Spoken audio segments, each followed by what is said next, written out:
Baik, selamat pagi untuk kita semua. Perkenalkan, nama saya Margareta Renalda Langobelen, mahasiswi kelas A semester 3 dari Prodi Sosiologi Fakultas Ilmu Sosial dan Ilmu Politik Universitas Nusa Cendana. Pada kesempatan kali ini berdasarkan mata kuliah yang saya ambil yaitu pengantar sosiologi, di mana penjelasan kali ini berkenaan dengan ujian akhir semester saya. Langsung saja, yang pertama mengenai pengertian sosiologi. Sosiologi adalah ilmu yang mempelajari hubungan dan pengaruh timbal balik antara gejala sosial dan antar gejala sosial dengan non-sosial.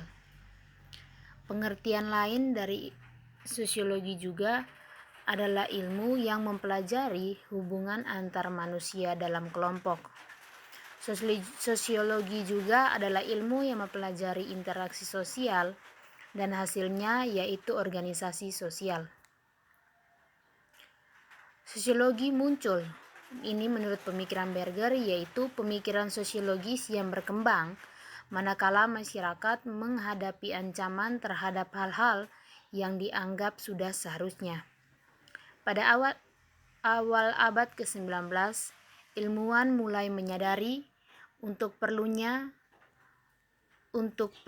menyadari kondisi dan perubahan sosial secara khusus. Teori sosial mulai dibangun berdasarkan ciri-ciri hakiki masyarakat pada setiap peradaban manusia. Auguste de Comte dalam bukunya Cours de Philosophie Positive memperkenalkan istilah sosiologi sebagai pendekatan khusus untuk mempelajari masyarakat. Berikutnya mengenai masyarakat dan kebudayaan.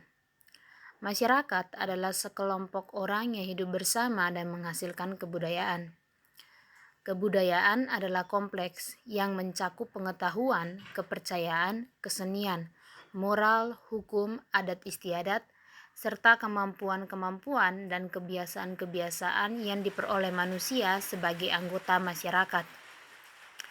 Kebudayaan sebagai sesuatu yang bersifat superorganik, yaitu kebudayaan akan tetap eksis meskipun anggota masyarakat pendukungnya berganti-ganti.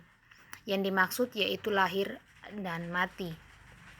Unsur-unsur kebudayaan menurut Coughlin yaitu yang pertama, peralatan dan perlengkapan hidup manusia, yang kedua, mata pencarian hidup dan sistem ekonomi, yang ketiga sistem kemasyarakatan, yang keempat bahasa, yang kelima kesenian, dan yang keenam sistem pengetahuan religius. Berikutnya mengenai sosialisasi. Sosialisasi adalah proses di mana seorang anak belajar menjadi peserta anggota masyarakat, di mana dikemukakan oleh Peter R. Berger. Yang dipelajari melalui sosialisasi adalah peranan-peranan. Peranan sendiri adalah perilaku yang diharapkan dari seseorang yang memiliki status tertentu. Dan status sendiri adalah posisi seseorang dalam suatu kelompok dalam hubungannya dengan kelompok lain. Ada beberapa tahapan dalam sosiologi, yaitu yang pertama tahap bermain atau play stage, yaitu pada tahap ini anak meniru berbagai peran. Tahap berikutnya itu tahap permainan, game stage, di mana pada tahap ini anak sudah mulai tahu peran apa yang harus dijalankan orang lain. Yang ketiga tahap pengambilan peran atau role talking, yaitu pada tahap ini anak sudah dapat mengambil peran orang lain. Dalam tahap sosialisasi ada orang-orang penting dalam proses sosialisasi, misalnya ibu, ayah, guru, ataupun tokoh idola.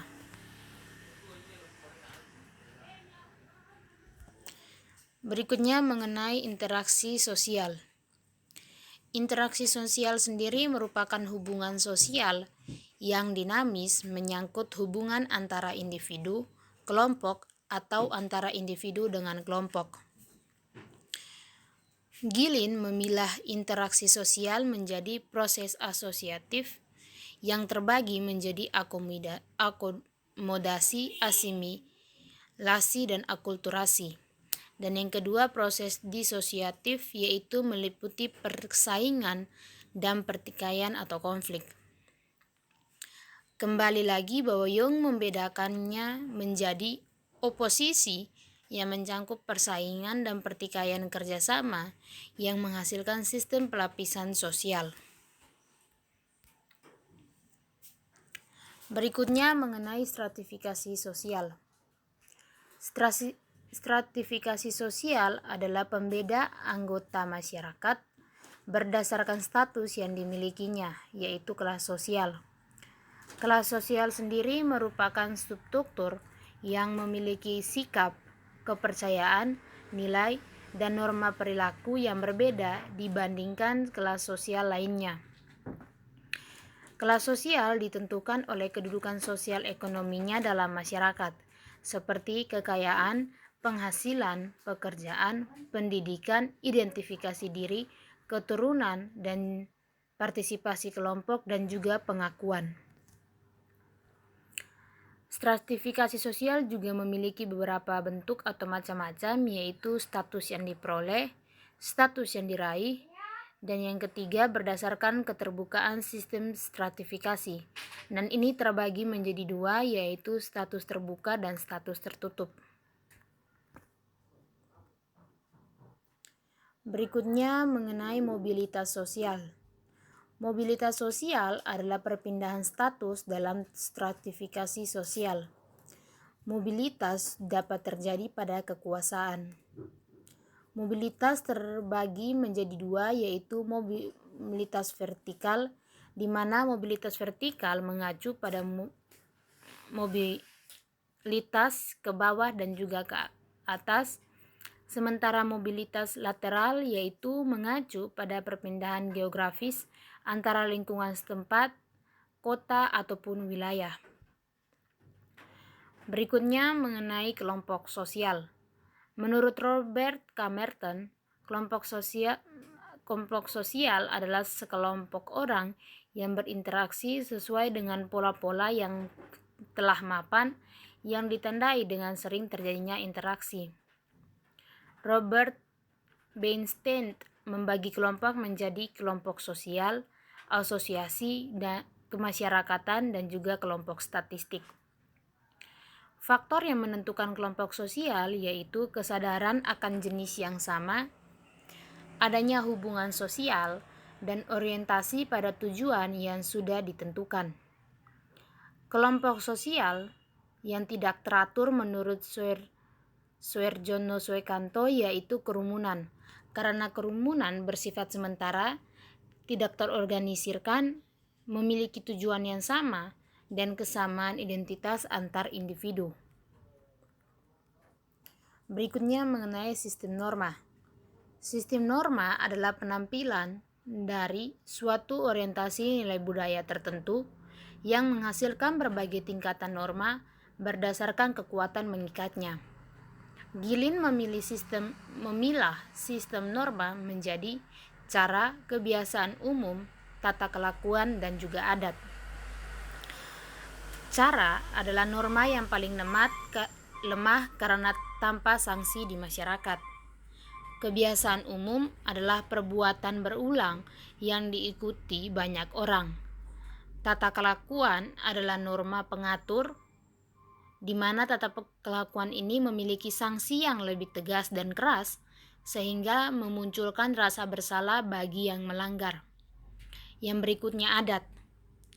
Adat ini merupakan norma yang paling kuat karena memberi sanksi moral berdosa dan sanksi masyarakat, di mana masyarakat dapat dihukum dengan beragam hukuman yang terberat tanpa ada pengecualian.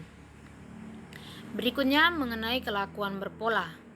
Di sini kelakuan berpola menggambarkan adanya suatu pola tertentu dalam tindakan seseorang atau sekelompok orang.